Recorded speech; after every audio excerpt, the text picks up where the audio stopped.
Assalamualaikum warahmatullahi wabarakatuh. Perkenalkan, nama saya Anggi Widyastuti dari kelas MA 18B3.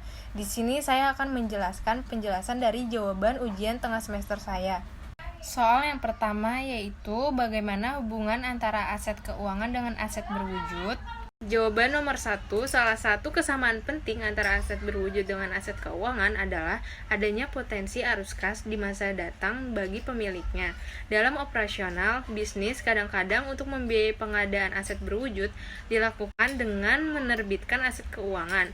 Seringkali untuk memperbesar skala perusahaan, pemilik harus menerbitkan saham untuk dijual, di mana hasil penjualan saham digunakan untuk memperbesar pabrik. Soal nomor 2, jelaskan bagaimana peran aset keuangan dalam perekonomian. Jawaban nomor 2, peran aset keuangan dalam perekonomian memiliki dua fungsi utama. Yang pertama, sebagai media untuk intermediasi antara pihak yang membutuhkan dana dan pihak yang kelebihan dana. Kedua, sebagai media untuk membagi resiko aset. Soal nomor 3, mengapa saham memiliki resiko yang lebih dinamis dibanding aset keuangan lainnya?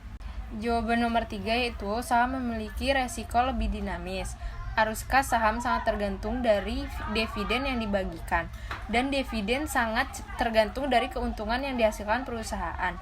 Keuntungan perusahaan sudah tentu dipengaruhi oleh banyak faktor yang mempengaruhi iklim bisnis pada umumnya. Aset keuangan saham ini memiliki resiko arus kas yang lebih tinggi dibandingkan aset keuangan yang lain, karena investor tidak tahu pasti berapa arus kas yang dipengaruhi oleh banyak faktor yang mempengaruhi iklim bisnis pada umumnya. Aset keuangan saham ini memiliki resiko arus kas yang lebih tinggi dibandingkan aset keuangan yang lain. Soal nomor 4, jelaskan perbedaan pasar uang dan pasar modal. Pasar uang adalah pasar yang mempertemukan pihak peminjam dan pemberi pinjaman yang saling sepakat mengenai nilai pinjaman bunga dan jangka waktu yang pendek, umumnya kurang dari 1 tahun. Sedangkan pasar modal adalah pasar yang mempertemukan pihak pemodal dan pihak yang membutuhkan modal yang kesepakatannya berwujud instrumen jangka panjang, lebih dari 1 tahun yang dapat diperjualbelikan. Soal nomor 5, mengapa terjadi globalisasi pasar keuangan?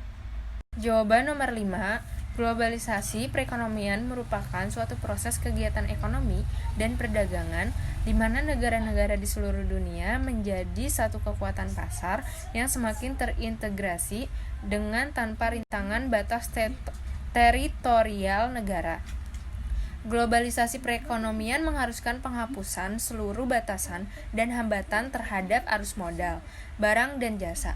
Ketika globalisasi ekonomi terjadi, batas-batas suatu negara akan menjadi kabur dan keterkaitan antara ekonomi nasional dan perekonomian internasional akan semakin erat. Soal nomor 6, jelaskan apa yang dimaksud dengan sistem keuangan. Jawaban nomor 6, sistem keuangan adalah tatanan dalam perekonomian suatu negara yang memiliki peran terutama dalam menyediakan fasilitas jasa-jasa di bidang keuangan oleh lembaga-lembaga keuangan penunjang lainnya, misalnya pasar uang dan pasar modal. Soal nomor 7, jelaskan peranan lembaga keuangan dalam sistem keuangan. Jawaban nomor 7, peranan lembaga keuangan dalam sistem keuangan yang pertama, pengalihan aset, yang kedua, likuiditas, yang ketiga, realokasi pendapatan, yang keempat, transaksi. Soal nomor 8, jelaskan bagaimana klasifikasi lembaga keuangan. Jawaban nomor 8, klasifikasi lembaga keuangan ini terdiri bank sentral, bank umum, dan bank perkreditan rakyat. Berdasarkan dari Undang-Undang Pokok Perbankan Nomor 23 Tahun 1998, jenis bank di Indonesia ada 2, yakni bank umum dan bank perkreditan rakyat. Soal nomor 9, jelaskan perbedaan bank umum dan bank BPR. Jawaban nomor 9, bank umum yaitu bank yang mampu memberikan layanan jasa dalam lalu lintas pembayaran, sedangkan pada bank perkreditan rakyat adalah bank yang menerima simpanan hanya dalam bentuk deposito berjangka atau bentuk lainnya yang dipersamakan dengan itu. Sedangkan Bank Perkreditan Rakyat atau BPR yaitu lembaga keuangan bank yang menerima simpanan hanya dalam bentuk deposito berjangka, tabungan atau bentuk lainnya yang disertakan dan menyalurkan dananya sebagai usaha BPR.